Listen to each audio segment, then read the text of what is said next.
Hi, ಎಲ್ರಿಗೂ ನಮಸ್ಕಾರ. Welcome back to my channel Suni's kitchen. ನಾನು ನಿಮ್ಮ ಸುನೀತಾ. ಬಹಳ ದಿನಗಳ ನಂತರ ಒಂದು ಒಳ್ಳೆ ರೆಸಿಪಿ ಜೊತೆ ನಾನು ಮತ್ತೆ ನಿಮ್ಮ ಮುಂದೆ ಬರ್ತಾ ಇದ್ದೀನಿ. ಹೆಸರುಬೇಳೆ ಉಪ್ಪಿಟ್ಟು ಹೇಗೆ ಮಾಡೋದು ಅಂತ ಬನ್ನಿ ನೋಡೋಣ. 2 ಕಪ್ ಆಗುವಷ್ಟು ಹೆಸರುಬೇಳೆನ 3 ಗಂಟೆಗಳ ಕಾಲ ನೆನೆಸಿಟ್ಟಿದ್ದೆ. ನೆನೆಸಿಟ್ಬಿಟ್ಟು ಅದನ್ನ ತಗೊಂಡಿದ್ದೀನಿ. 5 ಟೇಬಲ್ ಸ್ಪೂನ್ ಎಣ್ಣೆ, 5 ಟೇಬಲ್ ಸ್ಪೂನ್ ಕಡಲೆಕಾಯಿ ಬೀಜ, 1 ನಿಂಬೆ ಹಣ್ಣು, 2 ಇಂಚಷ್ಟು ಶುಂಠಿ, ಜೀರಿಗೆ 1.5 ಟೇಬಲ್ ಸ್ಪೂನು, ಒಣಮೆಣಸಿನ್ಕಾಯಿ 3, ಸಾಸಿವೆ 1 ಟೇಬಲ್ ಸ್ಪೂನು, 1 ಟೇಬಲ್ ಸ್ಪೂನ್ ಕಡಲೆಬೇಳೆ, ಕರ್ಬೇವಿನ ಸೊಪ್ಪು, 3 ಹಸಿ ಮೆಣಸಿನ್ಕಾಯಿನ ಕಟ್ ಮಾಡಿ ಇಟ್ಕೊಂಡಿದ್ದೀನಿ, ಕೊತ್ತಂಬರಿ ಸೊಪ್ಪು, ಚಿಟಿಕೆ ಹಿಂಗು, ರುಚಿಗೆ ತಕ್ಕಷ್ಟು ಉಪ್ಪು, 3 ದಪ್ಪ ಈರುಳ್ಳಿನ ಸಣ್ಣದಾಗಿ ಕಟ್ ಮಾಡಿ ಇಟ್ಕೊಂಡಿದ್ದೀನಿ, ಅರ್ಧ ಕಪ್ ಆಗುವಷ್ಟು ತೆಂಗಿನಕಾಯಿ ತುರಿ ತಗೊಂಡಿದ್ದೀನಿ. ಈಗ ಬನ್ನಿ ಹೆಸರುಬೇಳೆ ಉಪ್ಪಿಟ್ಟನ್ನ ಹೇಗೆ ಮಾಡೋದು ಅಂತ ತೋರಿಸ್ತೀನಿ. ಹೆಸರುಬೇಳೆ ಉಪ್ಪಿಟ್ಟು ಮಾಡೋದಕ್ಕೆ ಮೊದಲಿಗೆ ಹೆಸರುಬೇಳೆನ 3 ಗಂಟೆಗಳ ಕಾಲ ನೆನೆಸಿದ ಹೆಸರುಬೇಳೆನ ಮಿಕ್ಸಿ ಜಾರ್ನಲ್ಲಿ ಹಾಕೋಬೇಕು. ಅದ್ರ ಜೊತೆ 3 ಒಣಮೆಣಸಿನ್ಕಾಯಿ, 2 ಇಂಚ್ ಆಗುವಷ್ಟು ಶುಂಠಿ, 1.5 ಟೇಬಲ್ ಸ್ಪೂನ್ ಅಷ್ಟು ಜೀರಿಗೆ, ರುಚಿಗೆ ತಕ್ಕಷ್ಟು ಉಪ್ಪು, ಮತ್ತೆ 1 ಚಿಟಿಕೆ ಹಿಂಗ್ ಹಾಕೋಬೇಕು. ಹಿಂಗ್ ಹಾಕೊಂಡು ಎಲ್ಲದನ್ನು ತುಂಬಾ ನುಣ್ಣಗೂ ಅಲ್ಲ, ತುಂಬಾ ತರಿ ಆಗೋ ಅಲ್ಲ, ಮೀಡಿಯಂ ಆಗಿ ರುಬ್ಕೋಬೇಕು. ಈಗ ಇದನ್ನ ರುಬ್ಬಿದ್ದಾಗಿದೆ. ತುಂಬಾ ತರಿಯಾಗೂ ಅಲ್ಲ, ತುಂಬಾ ನುಣ್ಣಗೂ ಅಲ್ಲ, ಮೀಡಿಯಂ ಆಗಿ ಈ ರೀತಿ ಈ ಹದದಲ್ಲಿ ರುಬ್ಕೋಬೇಕು. ಇಡ್ಲಿ ಪಾತ್ರೆಗೆ ಹಾಕಿ ಒಂದು 15 ನಿಮಿಷಗಳ ಕಾಲ ಬೇಯಿಸ್ಕೋಬೇಕು. ಈ ತರ ಇಡ್ಲಿ ಪಾತ್ರೆನಲ್ಲಿ ಹಾಕೊಂಡು 10 ರಿಂದ 15 ನಿಮಿಷಗಳ ಕಾಲ ಬೇಯಿಸ್ಕೋಬೇಕು.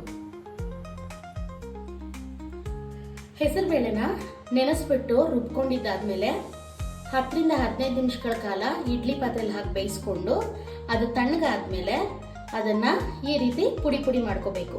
ಪುಡಿ ಮಾಡ್ಕೊಂಡಿರೋದನ್ನ ಈಗ ಒಗ್ಗರಣೆ ಹಾಕೋಣ. ಈಗ ಸ್ಟವ್ ಮೇಲೆ ಪ್ಯಾನ್ ಇಟ್ಟಿದ್ದೀನಿ. ಸ್ಟವ್ ಆನ್ ಮಾಡಿಕೊಂಡು ಪ್ಯಾನ್ ಬಿಸಿ ಆದ್ಮೇಲೆ ಒಗ್ಗರಣೆಗೆ ಎಣ್ಣೆ ಹಾಕ್ತಾ ಇದ್ದೀನಿ. ಎಣ್ಣೆ ಬಿಸಿ ಆಗಿದೆ. ಈಗ ಕಡಲೆಕಾಯಿ ಬೀಜ ಹಾಕ್ತಾ ಇದ್ದೀನಿ. ಕಡಲೆಕಾಯಿ ಬೀಜ ಚೆನ್ನಾಗಿ ಫ್ರೈ ಆಗಬೇಕು. ಕಡಲೆಕಾಯಿ ಬೀಜ ಗೋಲ್ಡನ್ ಕಲರ್ ಬ್ರೌನ್ ಬರೋವರೆಗೂ ಹೀಗೆ ಫ್ರೈ ಮಾಡ್ಕೋತಾ ಇರೋಣ.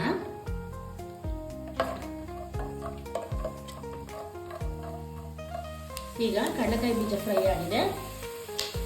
ಕಡಲೆಬೇಳೆ ಹಾಕೋತಾ ಇದ್ದೀನಿ. ಅದು ಸ್ವಲ್ಪ ಗೋಲ್ಡನ್ ಕಲರ್ ಬ್ರೌನ್ ಬರೋವರೆಗೂ ಫ್ರೈ ಮಾಡ್ತವೆ.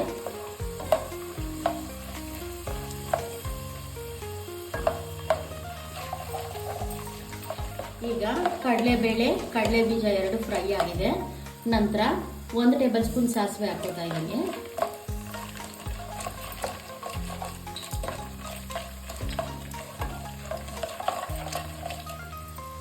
ಮೂರು ಹಸಿ ಮೆಣಸಿನ್ಕಾಯಿನ ಕಟ್ ಮಾಡಿ ಇಟ್ಕೊಂಡಿದ್ದೆ. ರುಬ್ಬೋದಕ್ಕೆ ಒಣಮೆಣಸಿನ್ಕಾಯಿ ಹಾಕೊಂಡಿದ್ದೀನಿ. ಇದು ಒಗ್ಗರಣೆಗೆ ಹಸಿ ಮೆಣಸಿನ್ಕಾಯಿ ಹಾಕೋತಾ ಇದ್ದೀನಿ. ನಂತರ ಇದಕ್ಕೆ ಕರ್ಬೇವಿನ ಸೊಪ್ಪು ಹಾಕೋತಾ ಇದ್ದೀನಿ.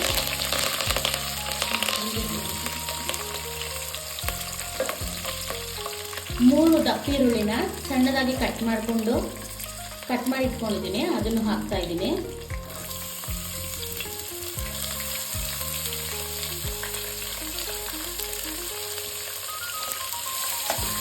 ಈರುಳ್ಳಿ ಟ್ರಾನ್ಸ್ಪರೆಂಟ್ ಆಗೋವರೆಗೂ ಫ್ರೈ ಮಾಡ್ಕೋಬೇಕು.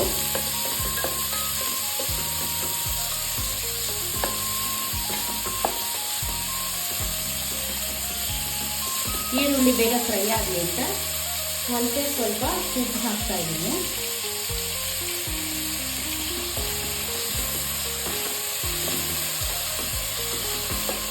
ಈಗ ಈರುಳ್ಳಿ ಎಲ್ಲ ಚೆನ್ನಾಗಿ ಫ್ರೈ ಆಗಿದೆ. ನಾವು ಪುಡಿ ಮಾಡಿಟ್ಕೊಂಡಿರೋ ಹೆಸರು ಕಾಳನ್ನ ಹಾಕೊಳ್ಳೋಣ.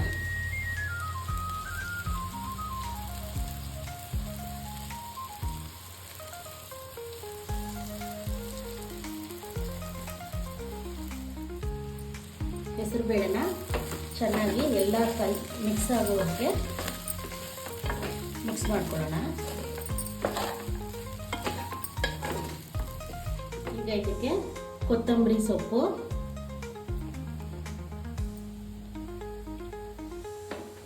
ಒಂದು ನಿಂಬೆಹಣ್ಣು ನಮ್ಗೆ ಎಷ್ಟು ಬೇಕು ಅಷ್ಟು ಹಾಕೋಬೋದು, ಹುಳಿ ನೋಡಿಕೊಂಡು.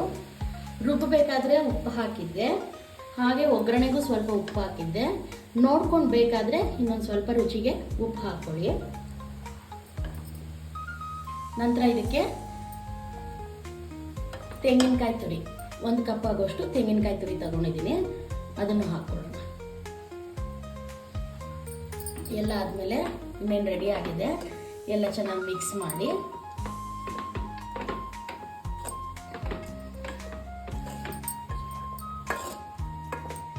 ಎಲ್ಲ ಚೆನ್ನಾಗಿ ಮಿಕ್ಸ್ ಮಾಡ್ಕೊಳ್ಳೋಣ.